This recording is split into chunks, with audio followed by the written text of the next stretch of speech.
I made a decision.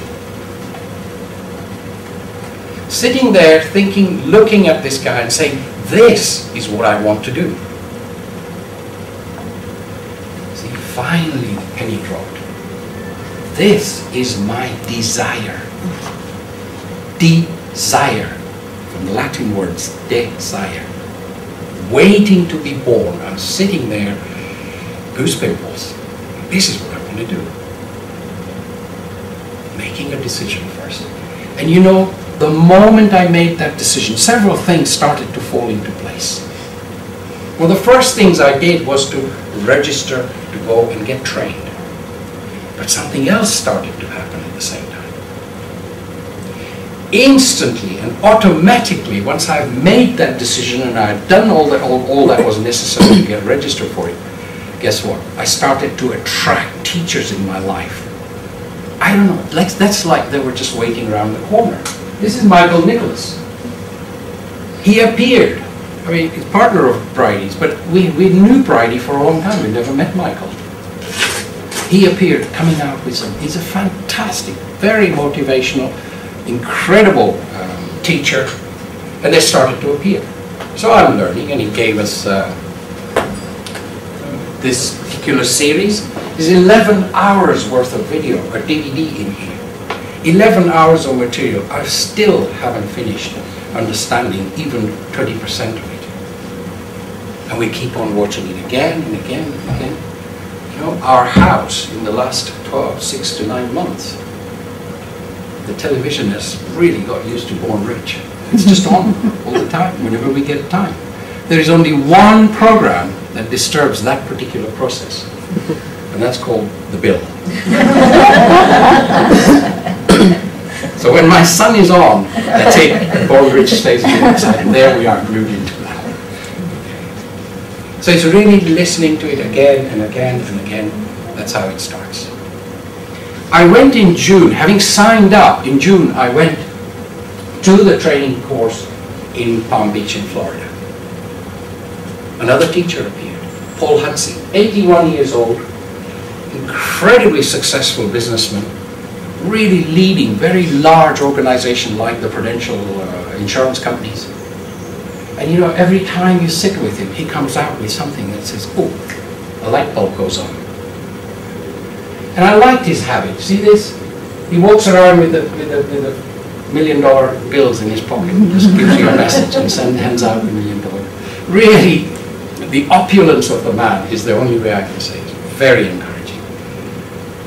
And for a person like me, when I see something like that, you see, my light bulbs started to come on when I'm 58, 59. My next birthday, I'm 60.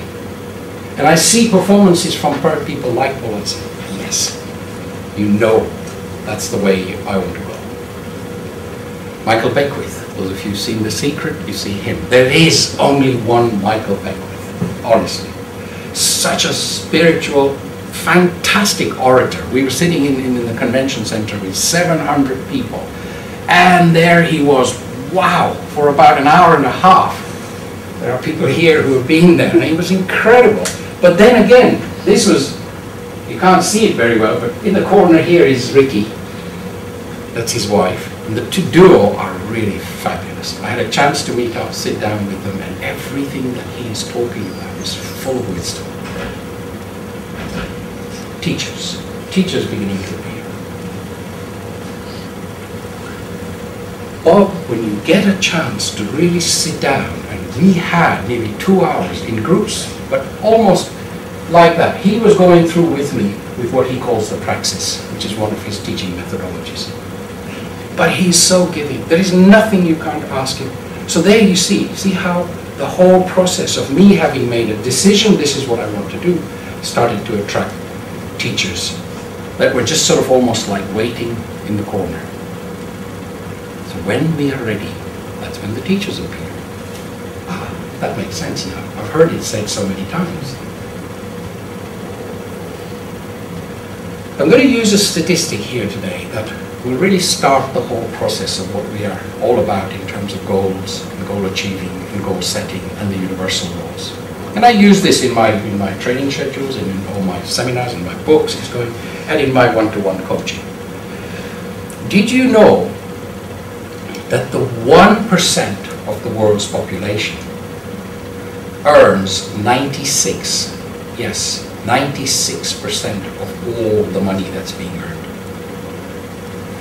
That's like saying that all the money all of us have earned in here, all our life, I take 96% of it here and give it to Bridie.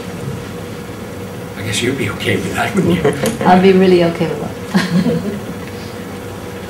Now, when I first came across that statistic, I sort of immediately got that feeling saying, hey, I've got the wrong end of the stick. You see, we all want to be part of that 1%. Why? That's because we are spiritual beings. Spirit is always for expansion, for growth, for wanting to be more, for to do more and to have more. That's how the universal laws say that that's how you can grow. Did I understand that? I just took the short end of the stick and thought, I want to be part of that 1%, but what am I doing about it? Spirit is forever for growth.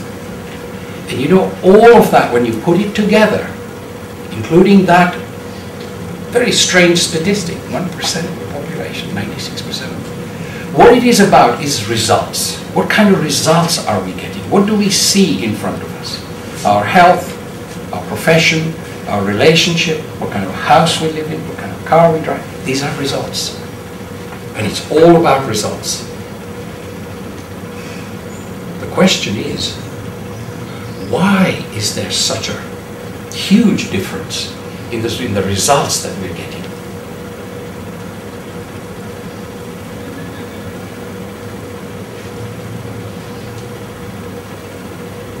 We really need to go a little bit deeper into this one. See, we are spiritual beings.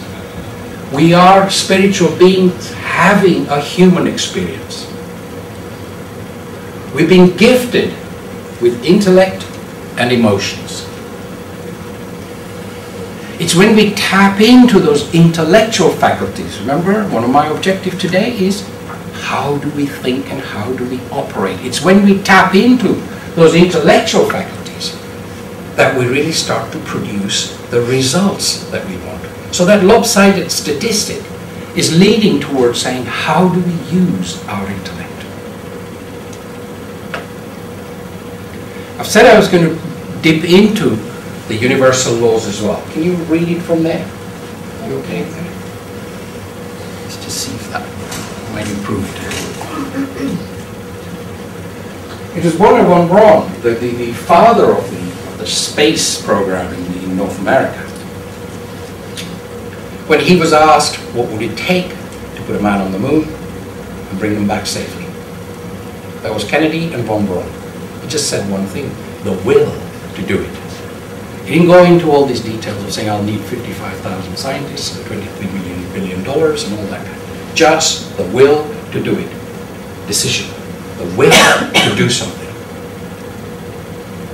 The universal laws are so precise. Can you just imagine the calculus involved in landing that lunar module with a precision of a second? All being done from a little base in Houston. The universal laws are so precise that you can time the landing of the lunar module within a precision of a second. We're here to learn goal achievement, goal setting. But I want to tap into this part. This is what's going to bring the whole thing together. The 7 laws of the universe. The one that you become aware is a sub-law of the vibrations, and that's the law of attraction. And you see in The Secret, that's what they're talking about. But it is a sub-law. What I want to do is just take you through one of them. I'm going to dip into just 2 of them today to really start to get an understanding of what this has done for me. So, in terms of having set the decision that what I wanted to do, I went for training and surrounded myself with people who were successful within their own rights. And these were all teachers. And they were really successful in performing, in producing their results.